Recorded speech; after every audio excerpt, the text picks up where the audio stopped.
हरे कृष्णा मित्रों, आज के वीडियो में जानेंगे श्रावण पुत्रदा एकादशी व्रत कथा। निसंतान राजा महाजीत को पुत्र प्राप्ति की कथा। एकादशियों के महात्म का आनंद लेते हुए धनुर्धर अर्जुन ने भगवान श्री कृष्ण से कहा, हे प्रभु, ये कल्याणकारी एवं महापुण्यदायी कथाएं सुनकर मेरे आनंद की सीमा नहीं है तथा मेरी जिज्ञासा बढ़ती ही जा रही है। हे कमलनयन, अब आप मुझे श्रावण माह के शुक्ल पक्ष की एकादशी की कथा सुनाने की कृपा करें। इस एकादशी का क्या नाम है, इसके व्रत का क्या विधान है, इसमें किस देवता का पूजन किया जाता है तथा इसका व्रत करने से किस फल की प्राप्ति होती है। श्री कृष्ण ने कहा, हे धनुर्धर, श्रावण मास के शुक्ल पक्ष की एकादशी की कथा के श्रवण मात्र से ही अनंत यज्ञ का फल प्राप्त होता है।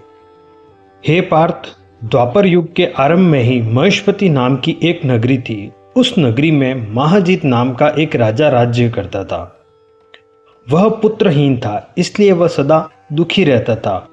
उसे वह राज्य, सुख एवं वैभव सभी कुछ अत्यंत ही कष्टदायक प्रतीत होता था, क्योंकि पुत्र के बिना मनुष्य को इस लोक एवं परलोक दोनों में ही सुख प्राप्त नहीं होता।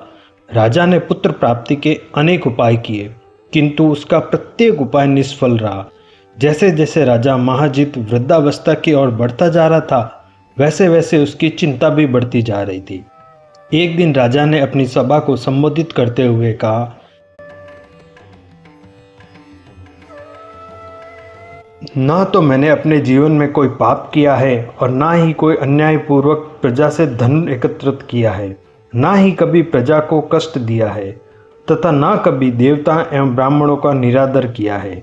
मैंने प्रजा का सदैव अपने पुत्र के समान पालन किया है, कभी किसी से ईर्ष्या भाव नहीं रखा, सभी को एक समान समझा। मेरे राज्य में कानून भी ऐसे नहीं है जो प्रजा में अनावश्यक भय उत्पन्न करे।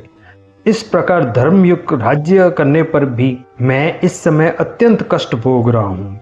इसका क्या कारण है, मेरी समझ में कुछ नहीं आ रहा है।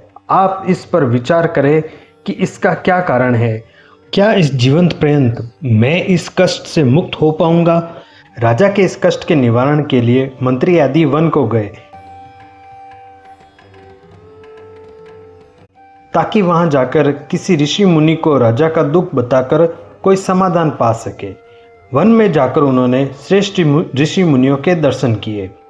उस वन में वयोवृद्ध एवं धर्म के ज्ञाता महर्षि लोमेश भी रहते थे। वे सभी जन महर्षि के पास गए। उन सभी ने महर्षि को दंडवत प्रणाम किया तथा उनके सम्मुख बैठ गए। महर्षि के दर्शन से सभी को बड़ी प्रसन्नता हुई तथा सभी ने महर्षि से प्रार्थना की,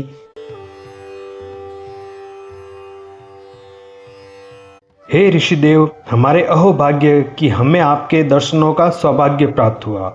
मंत्री की बात सुनकर ऋषि ने कहा, हे मंत्रीवर, आप लोगों की विनम्रता एवं सद्व्यवहार से मैं अति प्रसन्न हूँ। आप मुझे अपने यहाँ आने का प्रयोजन बताएं। मैं आपके कार्य को अपने सामर्थ्य के अनुसार अवश्य ही करूँगा, क्योंकि हमारा शरीर ही परोपकार के लिए बना है। महर्षि के ऐसे मृदु वचन सुनकर मंत्री ने कहा, हे ऋषिवर, आप हमारी सभी बातों को ज्ञात करने में ब्रह्मा से भी अधिक समर्थ है, अतः आप हमारे संदेह का निवारण कीजिए। महेशमती नामक नगरी के हमारे महाराज महाजीत अत्यंत धर्मात्मा एवं प्रजावत्सल है। यद्यपि वह प्रजा का पुत्र के समान धर्मानुसरण पालन करते हैं, तथापि वे पुत्रहीन हैं। हे महामुनि, इससे वह अत्यंत दुखी रहते हैं।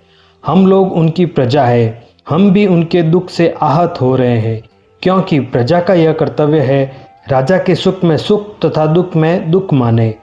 हमें अभी तक उनके पुत्रहीन होने का कारण ज्ञात नहीं हुआ है, इसलिए हम आपके पास आए हैं।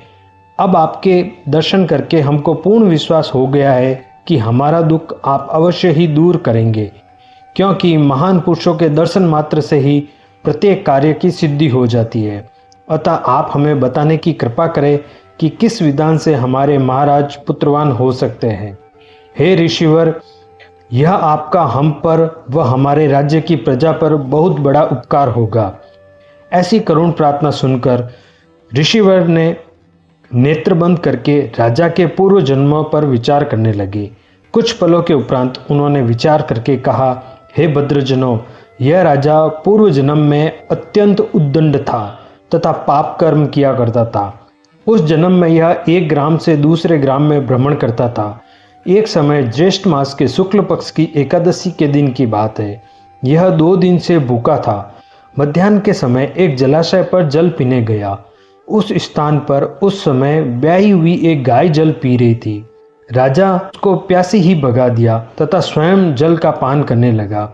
हे श्रेष्ठ पुरुषों, इसीलिए इस राजा को यह कष्ट भोगने पड़ रहे हैं। एकादशी के दिन भूखा रहने का फल यह हुआ कि इस जन्म में यह राजा तथा प्यासी गाय को जलाशय में भगाने के कारण यह पुत्रहीन हो गया। यह सुनकर सभी सभासद प्रार्थना करने लगे कि हे ऋषि श्रेष्ठ, शास्त्रों में ऐसा वर्णित है कि पुण्य से पाप को नष्ट किया जा सकता है, अतः कृपा करके आप हमें ऐसा कोई उपाय बताइए जिससे हमारे राजा के पूर्व जन्म के पाप नष्ट हो जाए तथा उन्हें इस जन्म में पुत्र रत्न की प्राप्ति हो। सभासदों की प्रार्थना सुनकर ऋषिवर ने कहा, हे श्रेष्ठ पुरुषों, यदि तुम सभी श्रावण माह के शुक्ल पक्ष की पुत्रदा एकादशी का व्रत एवं रात्रि जागरण करो तथा उस व्रत का फल राजा के निमित्त कर दो तो तुम्हारे राजा के यहाँ पुत्र उत्पन्न होगा। व्रत के फल स्वरूप राजा के सभी कष्टों का निवारण हो जाएगा। इस उपाय को जानकर मंत्री सहित सभी जनों ने महर्षि को कोटि कोटि प्रणाम और धन्यवाद दिया तथा उनका आशीर्वाद ग्रहण कर अपने राज्य में लौट आए। तदुपरांत उन्होंने ऋषि की आज्ञा अनुसार पुत्रता एकादशी का विधान पूर्वक उपवास किया तथा द्वादशी को उसका फल राजा को दे दिया। इस पुण्य के प्रभाव से रानी ने गर्भ धारण किया तथा 9 माह पश्चात एक अत्यंत तेजस्वी पुत्र को जन्म दिया। हे पांडुपुत्र अर्जुन, इसलिए इस एकादशी का नाम पुत्रदा एकादशी पड़ा। पुत्र की इच्छा रखने वाले मनुष्य को विधान पूर्वक श्रावण माह के शुक्ल पक्ष की एकादशी का व्रत करना चाहिए। इस व्रत के प्रभाव से इस लोक में सुख एवं परलोक में स्वर्ग की प्राप्ति होती है। आइए मित्रों, अब जानते हैं कथा का सार। पाप कर्म करते समय मनुष्य यह विचार नहीं करता कि वह क्या कर रहा है, परंतु शास्त्रों में विदित होता है मनुष्य का छोटे से छोटा पाप भी उसे भयंकर दुख भोगने को विवश कर देता है। अतः मनुष्य को पाप कर्म करने से भयभीत होना चाहिए, क्योंकि पाप नाम का यह दैत्य जन्म जन्मांतर तक उसका पीछा नहीं छोड़ता। प्राणी को चाहिए कि सत्यव्रत का पालन करते हुए भगवान के प्रति श्रद्धा व भक्ति रखे तथा यह बात सदैव स्मरण करे कि किसी के हृदय को पीड़ा पहुंचाने से बड़ा पाप संसार में अन्य कोई नहीं है। मित्रों, अगर आपको आज की कथा अच्छी लगी हो, जानकारी उपयोगी लगी हो तो वीडियो को लाइक करें, अपने परिवार तथा मित्रों के साथ शेयर करें। कमेंट करके ज़रूर बताएं कि आपको इस वीडियो में सबसे रोचक जानकारी कौन सी लगी। ऐसी ही धार्मिक एवं पौराणिक विषयों की जानकारी के लिए चैनल को सब्सक्राइब जरूर करें। भगवान शिव और भगवान विष्णु की कृपा आप सब पर बनी रहे। कल फिर मिलेंगे एक नई जानकारी के साथ, एक नए रहस्य के साथ। तब तक के लिए हर हर महादेव, हर हर महादेव, हर हर महादेव। हरे कृष्ण।